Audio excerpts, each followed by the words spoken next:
तैयार रहिए। स्टार्ट। प्रथमतः याचियों के विद्वान काउंसिल ने यह स्वीकार किया है कि चूंकि याचियों ने प्रत्यर्थी संख्या 6 की असद्भावना उपदर्शित करने वाला कोई शपथ पत्र फाइल नहीं किया है, इसलिए वे इस मुद्दे पर बल नहीं दे रहे हैं। स्टॉप। अतः जहां तक प्रत्यर्थी संख्या 6 का संबंध है, याचिका में विचार किए जाने के लिए कोई गुण नहीं है। स्टॉप। पैरा। प्रथम दलील के समर्थन में प्रत्यर्थियों के विद्वान काउंसिल ने दीप्ति उर्फ आरती राय बनाम अखिल राय और अन्य वाले मामले का अवलंब लिया है। स्टॉप।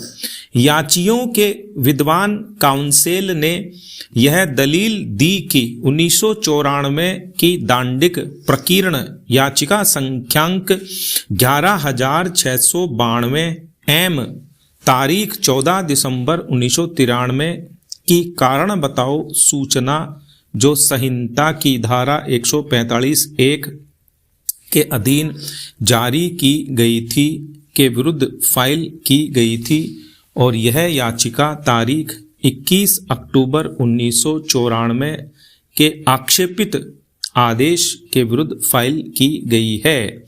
अतः यह नहीं कहा जा सकता कि इस आधार पर यह याचिका ग्रहण किए जाने योग्य नहीं है। स्टॉप। जहां तक प्रथम आक्षेप का संबंध है, उन्होंने राज कपूर और अन्य बनाम राज्य दिल्ली प्रशासन और अन्य वाले मामले का अवलंब लेते हुए यह दलील दी कि संहिता की धारा 482 के अधीन उच्च न्यायालय की अंतर्निहित शक्ति निरसित नहीं हो जाती यदि संहिता की धारा 397 के अधीन पुनरीक्षण शक्ति अतिव्याप्त होती है। स्टॉप। पैरा। मेरे सुविचारित मतानुसार दोनों ही बिंदुओं पर प्राथमिक आक्षेप स्वीकार किए जाने योग्य नहीं है। स्टॉप।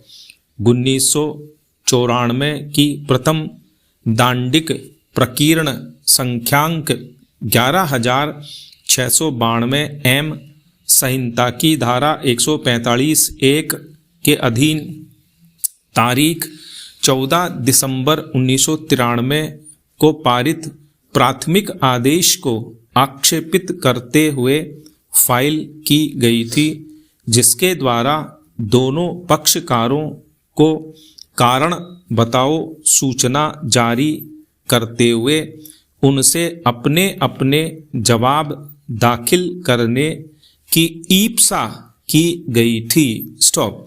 किंतु यह याचिका तारीख 31 अक्टूबर 1994 के आदेश को, जिसके द्वारा विवादित भूमि का कब्जा लेने के लिए रिसीवर नियुक्त किया गया है, आक्षेपित करते हुए संहिता की धारा 482 के अधीन फाइल की गई है। स्टॉप। जहां तक प्रथम प्राथमिक आक्षेप का संबंध है, राज कपूर वाले मामले में उच्चतम न्यायालय ने इस प्रकार अभी निर्धारित किया था। पैरा। धारा 482 के अधीन उच्च न्यायालय की अंतर्निहित शक्ति ऐसी दशा में निरसित नहीं हो जाती जिसमें कि धारा 397 के अधीन पुनरीक्षणीय शक्ति अतिव्याप्ति करती है।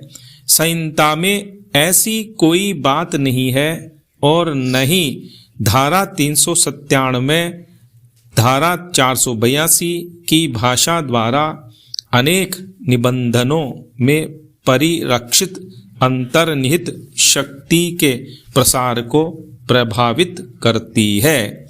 इसी प्रकार जब कोई विनिर्दिष्ट उपबंध बना दिया जाता है तो आबद्ध कर परिस्थितियों के सिवाय अंतर्निहित शक्ति का आश्रय लेना उचित नहीं है। ऐसी बात नहीं है कि यहाँ अधिकारता का अभाव है, किंतु बात यह है कि अंतर्निहित शक्ति ऐसे क्षेत्रों को आक्रांत करने वाली नहीं होनी चाहिए जो कि उस संहिता के अधीन विनिर्दिष्ट शक्ति के लिए पृथक रखी गई है। अंतर्निहित शक्ति के प्रयोग पर पूर्ण वर्जन नहीं है, जहां न्यायालय की प्रक्रिया का दुरुपयोग अथवा अन्य असाधारण स्थिति न्यायालय की अधिकारता को उत्तेजित आकर्षित करती है। स्टॉप। परिसीमा आत्म निर्बंधित है, न कि उससे कुछ अधिक। स्टॉप।